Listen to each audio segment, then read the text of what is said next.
할렐루야. 우리 옆 사람과 함께 축복하겠습니다. 사랑하고 축복합니다. 네, 우리 인터넷으로 드리는 우리 성도님들도 사랑하고 축복합니다. 오늘은 예수님을 기다리고 기대하며 소망하는 대림절 네 번째 주일을 맞이하고 있습니다. 또한 돌아오는 금요일은요, 기쁘다 구주 오셨네 성탄절이죠. 우리 한 주는 특별한 절기인 것 같은데요, 이 한 주를 어떻게 보내야 되는가라고 깊이 묵상하면서 주님의 은혜와 주님의 사랑 가운데 보내는 우리 효자동교회 모든 성도가 되기를 주님의 이름으로 축원합니다. 사복음서 하면요, 여러분 아시죠? 마태, 마가, 누가, 요한복음, 이게 사복음서입니다. 근데 또한 삼복음서, 공관복음서라 그러면 마태, 마가, 누가 이렇게 이제 공통된 관점으로 저자가 공통된 관점을 가지고 썼다. 그래서 마태, 마가, 누가 이 세 복음서를 공관복음서라고 이야기하죠. 요한복음은 다른 관점으로 기록이 되어 있는데요, 특별히 이 사복음서는요, 예수님의 성육신 사건, 그리고 예수님의 생애, 더 나아가서 예수님의 순환, 십자가, 그리고 부활 등 구속 사건을 다양하게 보여주는 것이 바로 사복음서에 나타나 있습니다. 예를 한번 들어볼까요? PPT를 한번 띄워주시죠. 마태복음은요, 예수님을 뭐라고 기록하고 있는가? 예수님은 구약에 예언된 메시아다 이렇게 이야기를 하고 있습니다. 마가복음은요, 하나님의 종으로 오신 예수님을 묘사하고 있고요, 누가복음은 완전한 신성과 인성을 가지신 예수님 이렇게 표현을 하고 있습니다. 그리고 오늘 우리가 읽은 사도 요한이 기록한 요한복음은 이제 두 가지의 특징이 있는데요. 요한복음은 이제 그건 이제 저를 이제 보여주시죠. 요한복음 두 가지의 특징이 있는데, 하나는 예수님에 대한 호칭이에요. 요한의 사도 요한이 예수님을 뭐라고 기록하고 있는가, 뭐라고 표현하고 있는가, 그 호칭이고, 또 하나는 뭐냐면 요한복음을 기록한 그 기록 목적이 두 가지의 특징이 있습니다. 우선은 예수님의 호칭에 대해서 보면요, 예수님을 뭐라고 표현하고 있느냐, 로고스, 아까 앞에서 봤듯이 로고스, 말씀. 로고스란 말이 어렵지요. 이제 헬라어인데 그것을 쉽게 번역하면 말씀입니다. 말씀이라고 예수님을 표현하고 있고요. 그럼 왜 사도 요한은 공관복음서와 다르게, 마태, 마가, 누가와 다르게 요한복음에서는 예수님을 로고스, 말씀으로 이 단어를 사용했을까? 우리는 이것을 좀 이해하기 위해서는 그 당시에 좀 시대적 상황을 알 필요가 있습니다. 여러 가지 긴 이야기가 있는데, 그 당시에 시대적 상황은 헬라 철학이 유행했거든요. 그렇기 때문에 그 당시 사람들이 잘 아는 단어가 뭐냐, 로고스라는 말이야. 신에 대한 개념이 로고스, 말씀이라는 것입니다. 그래서 이 단어를 통해서 예수님을 좀 이해를 시키고 또한 소개시키기 위해서 요한이 로고스라는 단어를 사용했다라고 할 수가 있는 것이죠. 또 하나는 뭐냐, 요한복음의 기록 목적이에요. 왜 요한복음을 기록했을까? 요한이 다 같이 요한복음 20장 31절 말씀을 함께 읽어보도록 하겠습니다. 시작. 오직 이것을 기록함은 너희로 예수께서 하나님의 아들 그리스도이심을 믿게 하려 하며 또 너희로 믿고 그 이름을 힘입어 생명을 얻게 하려 함이니라. 아멘. 사도 요한이 기록한 요한복음의 목적이 무엇입니까? 두 가지의 단어로 요약할 수 있어요. 첫째는 예수 그리스도를 믿는 것, 두 번째는 그 믿음을 통해서, 예수 그리스도를 통해서 영원한 생명을 얻는 거예요. 믿음과 생명을 주기 위해서 이 사도 요한은 성령에 의해서 이 요한복음을 기록했다라고 분명히 자신의 기록 목적을 요한복음 20장 말씀을 통해서 우리에게 밝혀주고 있습니다. 사랑하는 성도 여러분, 성탄절의 주인공은 누구인가요? 세상이 아니죠. 내 개인이 아니죠. 바로 성탄절의 주인공은 예수 그리스도라고 할 수가 있습니다. 우리가 성탄절을 맞이해서 성탄절의 참된 의미를 알기 위해서는 성탄절의 주인공인 예수 그리스도가 누구인지를 분명히 알아야 되죠. 더 나아가서 예수 그리스도를 안다는 것은 우리 신앙에 되게 대단히 중요한 부분이라고 할 수 있습니다. 왜냐하면 예수 그리스도를 알음을 통해서, 예수 그리스도를 믿음을 통해서 우리의 모든 것들의 믿음의 기초가 바로 예수 그리스도를 통해서 이루어지기 때문인 것이죠. 그때 예수 그리스도의 알음은 성탄절의 참된 의미를 보낼 수 있는 것이고, 더 나아가서 우리 신앙생활에 가장 중요한 기초가 된다는 것을 분명히 밝혀주고 있습니다. 그렇다면 성탄절의 주인공인 예수님은 과연 누구신가? 하나님의 아들 이 땅 가운데 내려오신 예수님은 누구신가? 먼저 몇 가지를 살펴보는데요. 첫째는 뭐냐? 예수님은 태초부터 계신 분이라는 것이에요. 저를 한번 따라해주세요. 예수님은 태초부터 계신 분이십니다. 창조주 하나님께서 우리에게 주신 첫 번째 선물이 무엇일까? 여러분 아시죠? 창세기 1장 1절에 보면은 태초에 하나님께서 천지를 창조하시니라 이렇게 이야기하고 있어요. 태초에 하나님께서 인간에게 준 가장 큰 선물은 뭐냐? 바로 천지 창조죠. 이 세상이라고 할 수가 있습니다. 그런데 누구를 위해서 이 세상을 만들었을까요? 당신을 위해서가 아니에요. 시간이 남아서 위해서가 아니죠. 바로 하나님의 형상대로 지음받은 창조된 저와 여러분을 위해서 하나님께서 온 우주 만물을 아름답게 만드셨다고 할 수가 있는 것이에요. 여러분 가끔 가다가 밖에 나가 보면은 들이라든지 산이라든지 그 밖에 하늘이라든지 그 모든 것들을 보면 어떻습니까? 인상을 찌푸리십니까? 그렇지 않죠. 어떻게 저렇게 아름다운 색깔을 만들 수가 있을까? 어떻게 저렇게 오묘하게 만들 수가 있을까? 우리 10년 가운데 그런 생각과 그런 마음들이 들지 않습니까? 왜 그렇습니까? 저와 여러분을 위해서 하나님께서 최고의 선물을 허락해 주신 것이 바로 이 세상이라고 할 수가 있습니다. 이것에 대해서 요한복음은 또한 이렇게 증거를 하고 있어요. 다 같이 요한복음 1장 1절 말씀을 함께 읽어보도록 하겠습니다. 시작. 하나님 말씀이 계시니라. 이 말씀이 하나님과 함께 계셨으니 이 말씀은 곧 하나님이시니라. 창세기 1장 1절과 요한복음 1장 1절은 굉장히 의미가 통하는 것들이 많이 있습니다. 거기에 보면요, 다시 한번 띄워주시죠. 밑줄을 치면요, 제가 태초에, 그냥 말씀이 아닙니다. 태초의 말씀, 이 말씀.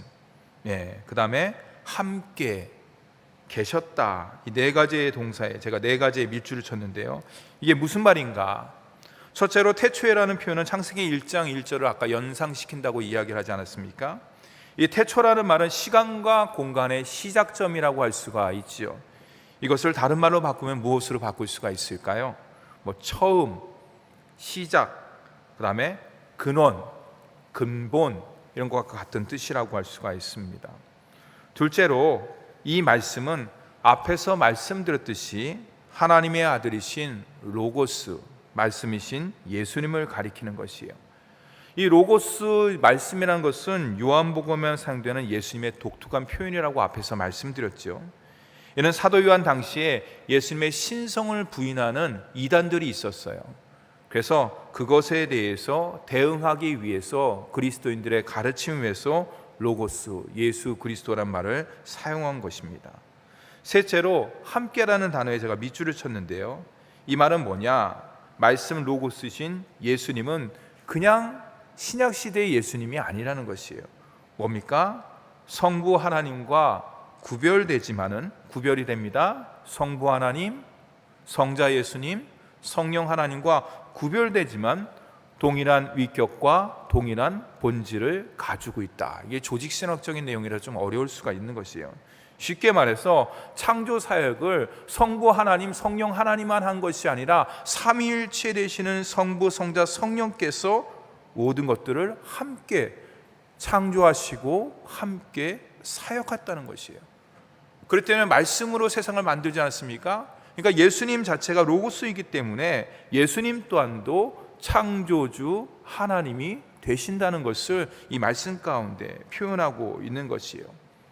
넷째로 계시니라, 이 표현은 뭡니까? 시간과 공간을 초월한다는 것이에요.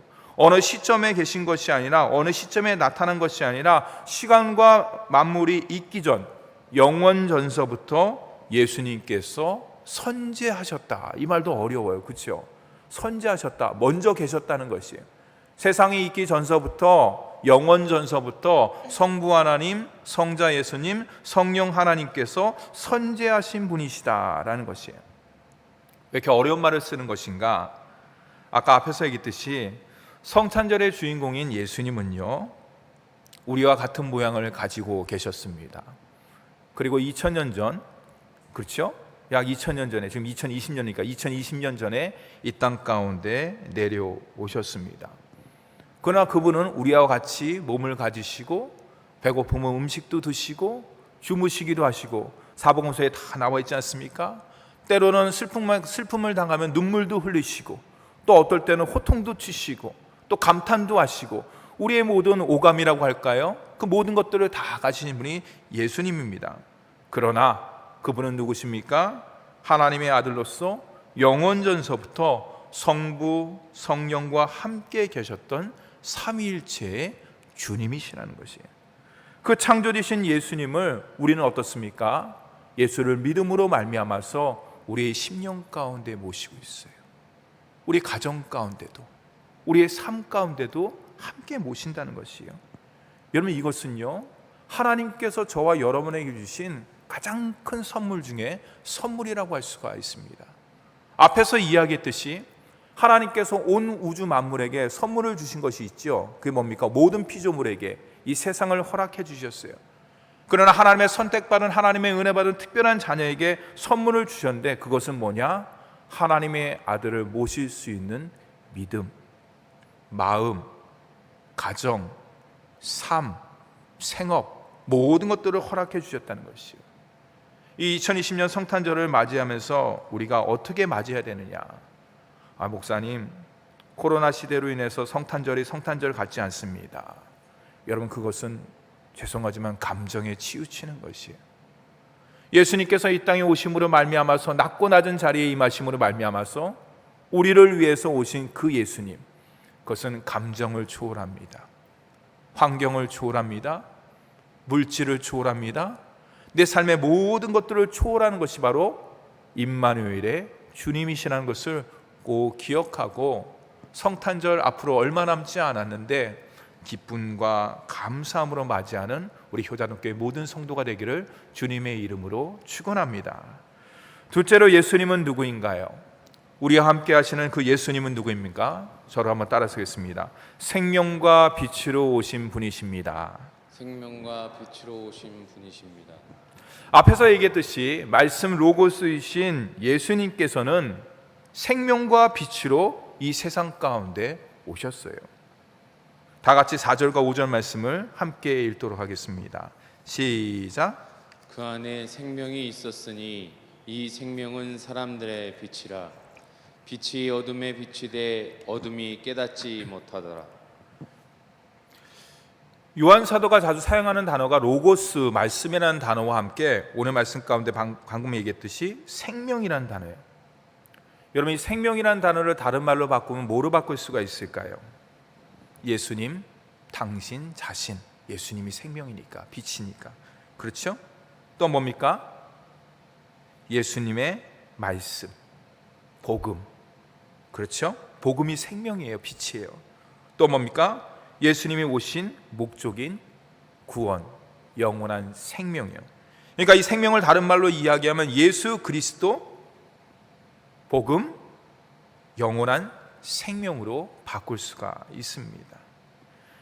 더불어서 뭐라고 합니까? 예수님을 떠난 생명, 예수님이 없는 복음, 예수님이 아닌 영생은 무엇이에요?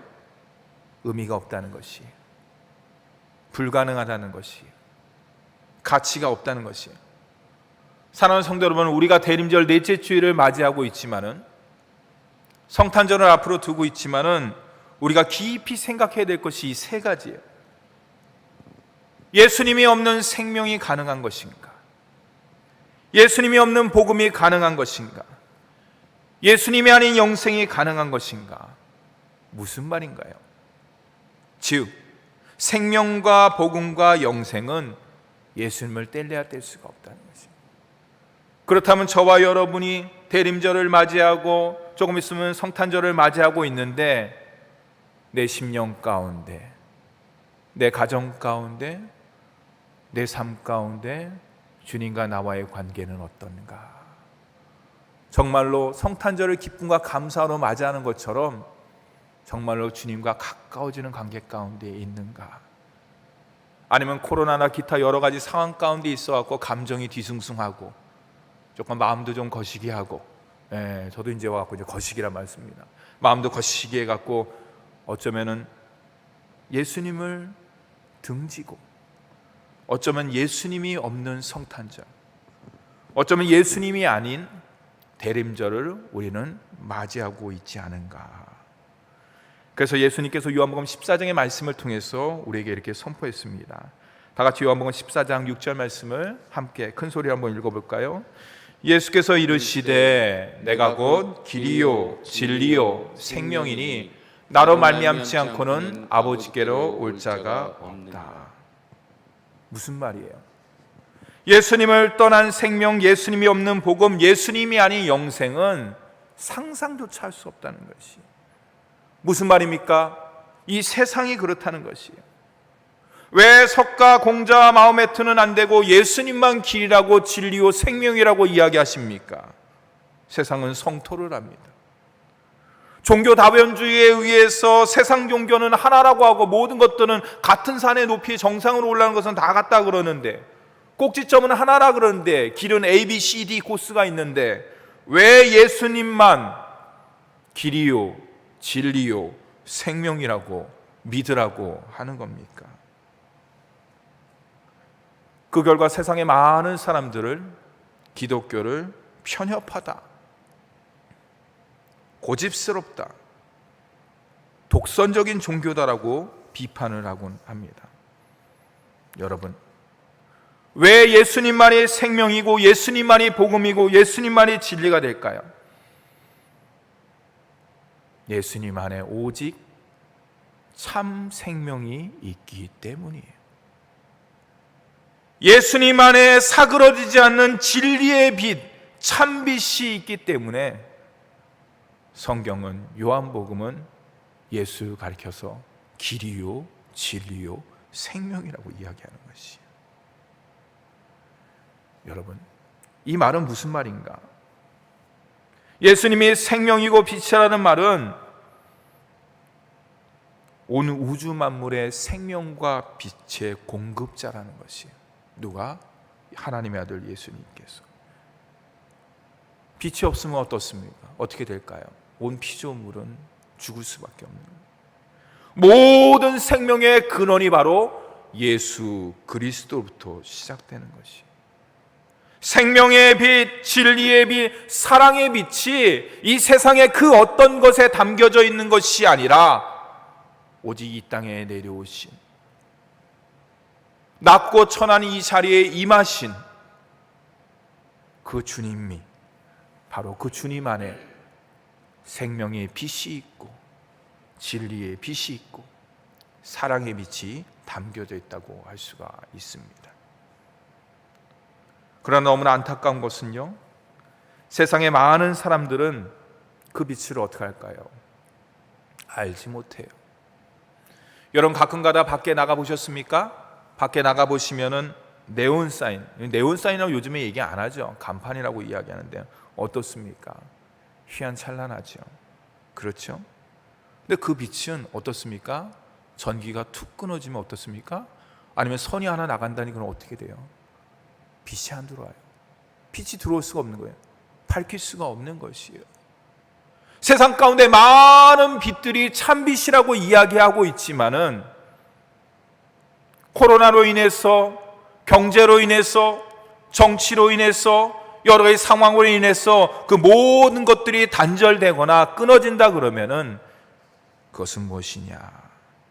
참빛이 될 수가 없는 것이에요.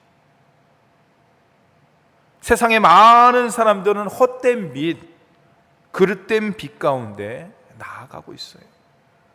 그 빛을 알지도 깨닫지도 못하기 때문에 참빛을 찾을 수가 없는 것이에요. 왜냐? 아담의 범죄로 말미암아서 이 심령이 어두워졌어요. 영적으로 무질해졌어요. 죄악 가운데 방황하고 있습니다. 절망과 슬픔과 두려움과 고통의 그림자가 가득 차 있기 때문에 그 안개와 같은 그 모든 것들을 헤쳐나갈 수 있는 힘이 없어요. 내 안에 생명이 없고 내 안에 빛이 없기 때문에 그것을 넉넉하게 이길 수가 없는 것이. 그 결과 어떻습니까? 하나님의 세상을 아름답게 만드시고 우리에게 가장 좋은 선물을 이 세상을 허락해 주셨는데도 불구하고 창조주 하나님을 외면합니다. 창조주 하나님을 대적합니다. 창조주 하나님이 뭘 하나님이야, 우리가 만든 건데 이러면서 하나님이 없이도 살 수 있다고 엄청난 허세를 부리면서 살고 있습니다. 사랑하는 성도 여러분, 오직 예수 안에 생명과 빛이 있기 때문에 오직 예수 안에서만 하나님을 만날 수 있는 것이에요. 생명의 근원이 하나님이시기 때문에 하나님을 만나기 위해서는 생명과 빛이 되시는 예수 그리스도를 통해서 주님을 만날 수가 있어요. 하나님께서 참된 진리가 되시기 때문에 예수 그리스도를 통해서 참된 진리를 발견할 수가 있는 것이, 어둠을 빛으로 죽음을 생명으로 바꾸신 예수님 외에 그 어떤 것도 참 빛이요 생명이신 하나님께서 우리에게 허락해 주시지 않았어요. 그래서 예수님께서 내가 곧 길이요 진리요 생명이라고 말씀하고 있는 것이, 사랑하는 효자님께 성도 여러분, 그 생명과 빛 되신 주님은 우리 심령 가운데 모신다는 것이 엄청난 축복인 것을 다시 한번 깊이 깨닫기를 바랍니다. 장기간의 코로나로 인해서 마음이 내려앉을 수도 있어요. 힘들 수도 있습니다. 그러나 우리는 그 모든 것들을 이길 수 있는 참 빛이요 참 생명이고 참 진리가 우리 안에 있다는 사실을 결코 잊지 마시기 바랍니다. 그래서 주님께서 늘 얘기하시잖아요. 이런 성경 말씀을 펼 때마다 우리 마음 가운데 울려 퍼지는 감동시키는 말씀이 무엇입니까? 담대하라, 걱정하지 마라, 염려하지 마라, 두려워하지 말라. 이것은 그냥 공허한 메아리가 아니에요. 믿지 않는 사람들은 예수 그리스도가 참빛이 없기 때문에, 생명이 없기 때문에 그 모든 말씀은 공허한 메아리로 들릴 수밖에 없고 그렇게 받아들일 수밖에 없어요. 그러나 저와 여러분의 믿음이 있고 성령이 내주하심으로 말미암아서 그 모든 하나님의 진리의 말씀, 생명의 말씀, 능력의 말씀은 우리의 심령을 감동시킬 뿐만 아니라 우리에게 에너지를 주고, 에너지뿐만 아니라 우리의 삶에 역동적으로 역사하는 줄 믿으시기 바랍니다. 대림절 넷째 주일을 맞이해서 오직 말씀하시는 대로 살겠습니다. 오직 주님 빛을 따라서 살겠습니다.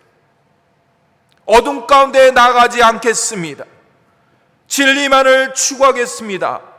라는 그런 담대한 믿음의 고백을 가지고 날마다 주님 안에 거하는 우리 효자동교회 모든 성도가 되기를 주님의 이름으로 축원합니다. 앞에서 하나님께서 우리에게 주신 첫 번째 선물은 온 우주 만물이라고 했죠. 이 세상 얼마나 아름답습니까? 그런데 하나님께서 주신 최고의 선물도 있어요. 첫 번째 선물은 이 세상이고, 하나님께서 우리에게 주시는 최고의 선물, 가장 큰 선물이 무엇이냐? 오늘 말씀의 제목에도 나오지만 하나님의 가장 큰 선물은 무엇이냐? 바로 사랑이에요. 하나님께서 세상을 이처럼 사랑하사 하나님께서 우리에게 가장 큰 선물인 그 사랑을 주셨는데, 그 사랑의 조체가 뭐냐? 바로 예수 그리스도라는 것이. 우리 다 같이 요한복음 1장 12절에서 13절 말씀을 함께 읽도록 하겠습니다. 시작. 영접하는 자 곧 그 이름을 믿는 자들에게는 하나님의 자녀가 되는 권세를 주셨으니 이는 혈통으로나 육정으로나 사람의 뜻으로 나지 아니하고 오직 하나님께로부터 난 자들이니라. 아멘. 무슨 말입니까? 누구든지 남녀노소 불문하고 예수 그리스도를 영접하면은, 예수의 이름을 믿으면은 하나님의 자녀가 된다는 것이에요. 하나님의 자녀가 되는 권세를 우리 주님께서 약속해 주셨다는 것이에요. 여기서 말하는 권세를 다른 말로 이야기하면은 특권, 또 다른 말로 이야기하면 상속권입니다. 제가 예수를 믿음으로 말미암아서 무슨 상속권을 받았습니까? 여러분, 하나님 나라의 상속자가 되었다. 영원하고 진리 되시는 그 하나님의 나라의 상속자가 되었다는 것이에요. 그래서 또 중요한 말이 있어요. 아까 얘기했듯이 뭡니까? 주셨다라는 것이에요. 주셨다는 것이. 영접하는 자 곧 그 이름을 믿는 자들에게는 하나님의 자녀가 되는 권세를 누가 주셨다? 하나님께서 주셨다는 것이에요. 이게 뭐예요? 14절 말씀이에요. 혈통으로나 육정으로나 사람의 뜻으로 된 게 아니라는 것이에요. 세상에 그 어떤 것으로 예수 그리스도를 얻을 수 없다는 것이에요. 믿을 수 없다는 것이에요. 하나님 나라의 상속자가 될 수가 없다는 것이에요. 무슨 말입니까? 오직 하나님의 은혜로, 오직 하나님의 선택으로. 너무너무나 중요한 말이에요. 내가 이 땅 가운데 살아가면서 하나님의 자녀로서 삶을 삽니다. 그런데 코로나로 인해서 여러 가지 상황을 해서 낙심하며 좌절하며 슬퍼하기도 합니다. 경제가 힘들립니다. 가정이 힘들어집니다. 여러 가지 관계가 여러 가지 어려운 가운데 있습니다. 그랬을 때 우리가 절대로 놓치지 말아야 되는 것이 있어요. 그것이 무엇이냐? 우리 한 사람 한 사람이 하나님의 은혜로 하나님의 자녀가 됐는데 그 이전에 하나님께서 만세전의 영원전에 저와 여러분을 선택하셨다는 것이에요. 여러분, 이거는 단순한 어떤 형식적인 회복을 얘기하는 게 아니에요. 뭡니까?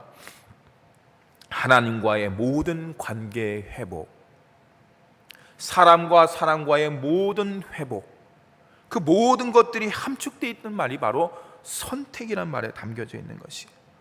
내가 단지 예수를 믿음으로 말미암아서 신분의 변화뿐만 아니라 나의 모든 삶, 나의 모든 상태가 변화받았다는 것이 이 선택이라는 단어에 다 들어가 있는 것이에요. 아버지께 부르짖으면 우리 아버지께서 들어 응답해 주십니다. 여러분, 하나님께서 제가 지난번에 설교했듯이 귀가 있을까요? 근데 성경에는 얘기했죠? 하나님께서 들으신다는 것이에요. 마치 귀가 있는 것처럼 우리 인간처럼 그렇게 얘기한다는 것이에요. 근데 여러분, 그 단어는 그런 단어가 아니래요. 원문을 찾아보는 어느 교수님께서 이야기하시기를 하나님께서 우리의 음성을 들으신다라는 것은 여러분 오감을 통해서 들으신다. 오감. 제가 우리 자녀들한테 가끔 가다가 싫은 얘기를 듣습니다. 그 얘기는 뭐냐면 이렇게 얘기를 해요. 뭐 애들이 막 얘기하잖아요. 그럼 이렇게 얘기해요. 그러면 아빠 진짜 들었어? 내가 한 말이 뭔데? 이렇게 물어보면 이런 거 아니야? 이렇게 얘기하면 아이 아빠 제대로 못 들었네. 거봐 경청하라 그랬잖아. 경청. 여러분, 하나님이 실수할 수 있을까요? 하나님의 자녀의 부르짖음, 하나님의 자녀의 삶, 하나님의 자녀의 일거수일투족 그 모든 것들을 우리 주님께서 눈동자에서 놓칠 수 있을까요? 아니에요. 인간은 그럴 수가 있어요. 아까 얘기했듯이 귀가 있음에도 그러고 제대로 듣지 못할 수가 있는 것이에요. 청각이 약해서 듣지 못할 수가 있는 것이에요. 귀에 이상이 있어서 듣지 못할 수가 있는 것이에요. 딴 생각해서 듣지 못할 수가 있는 것이에요. 그러나 하나님께서 들으신다는 그 말 가운데는 오감, 여러분 아시죠? 5가지의 감각뿐만 아니라 그 모든 것들을 통해서 듣고 보고 느끼고 응답하시고 실행하시고 역사하신다는 것이 그 말 가운데 다 들어가 있는 거예요. 여러분, 그렇기 때문에 저와 여러분이 하나님께서 공급해 주시는 능력으로 산다는 것이에요. 단지 예수를 믿음으로 말미암아서 죄인에서 의인으로 구원받은 하나님의 자녀로서 천국을 상속받은 자로서의 신분의 변화만 아니라 우리 주님께서 보시고 들으시고 응답하시고 실행하시고 역사하시기 때문에 우리의 삶이 하나님 중심의 삶, 오직 하나님께 영광 돌리는 귀한 삶으로 나아갈 수가 있는 것이에요. 내 힘이 아니에요. 내 의지가 아니에요. 내 능력이 아니에요. 우리 주님께서 하나님의 자녀 예수 그리스도 통해서 우리 한 사람 한 사람을 하나님의 자녀로 삼아 주셨기 때문에 선택해 주셨기 때문에, 한없는 은혜를 갖다 물붓듯 부어주시기 때문에, 공급해 주시기 때문에 우리가 주님의 능력으로 이 모든 삶을 사는 줄 믿으시기 바랍니다. 길을 가는데 커다란 바위가 있습니다. 야, 이 커다란 바위가 있네 라고 사람들이 쪼개면 어떻습니까? 그 바위로 말미암아서 길을 낼 수가 있죠. 도로를 낼 수가 있는 것이에요. 그러나 길을 가는데 커다란 바위가 있어요. 근데 무심코 지나가면 어떻습니까? 사람의 통행을 방해하는 장애물에 불과한 것이에요. 이처럼 바위도 누가 어떻게 사용하느냐에 따라서 그 가치는 천차만별이에요. 길을 낼 수 있는, 돌을 갖다 깔 수 있는 바위가 되기도 하고, 우리 인생의 거침돌, 걸림돌이 되는 바위가 되기도 하는 것이에요. 여러분, 로고스 말씀이신 예수 그리스도 함께 하면은 이 성탄절은 코로나와 관계가 없어요. 마음 가운데 주님이 나를 선택해 주시고 코로나 걸리지 않게 인도해 주시고, 물론 월급이라든지 생활비는 깎일 수가 있습니다. 그렇죠? 다들 어려우니까. 그럼에도 불구하고 하나님께서 건강 주시고 믿음 주시고, 우리 박수성 장로님께서 기도했듯이 믿음 잃지 않고 믿음 떨어뜨리지 않고 영상으로 하나님께 예배드릴 수 있다는 것, 얼마나 감사한 것인지. 여러분, 이게 바로 하나님께서 우리에게 주신 성탄의 진정한 의미가 아닐까 생각해 보게 됩니다. 사랑하는 성도 여러분, 앞에서 하나님의 첫 번째 선물은 이 세상을 우리에게 허락해 주셨습니다. 하나님의 최고의 사랑이 무엇입니까? 바로 우리에게 보여주신 예수 그리스도라고 했습니다. 그럼 예수 그리스도를 보신 우리는 하나님께 어떠한 사랑으로 표현해야 될까요? 최고의 사랑을 응답하는 것이 과연 무엇일까요? 대림절을 대림절처럼 보내는 거예요. 성탄절을 기쁨과 감사함으로 보내는 거예요. 성탄절의 아기 예수님의 탄생을 진심으로 기뻐하며 감사하며 보내는 것이에요. 예수님을 더욱더 깊이 묵상하고, 내가 비록 연약하지만은 주님 사랑하고 주님께서 공급해 주신 그 힘과 그 능력으로 살겠습니다. 성령님 도와주세요. 이것이 주님의 사랑에 대한 우리의 가장 큰 표현이라고 할 수가 있는 것이에요. 오늘은 대림절 마지막 주일, 넷째 주일입니다. 돌아오는 금요일은 축성탄, 기쁨과 감사의 성탄절을 맞이하게 됩니다. 저와 여러분은 이미 하나님으로부터 최고의 사랑의 선물을 받았습니다. 사랑하는 성도 여러분, 이번 한 주간만이라도 내 심령, 가정, 삶 가운데 내가 어떻게 하면 그 최고의 사랑을 받았는데 내가 그 사랑을 어떻게 표현할까?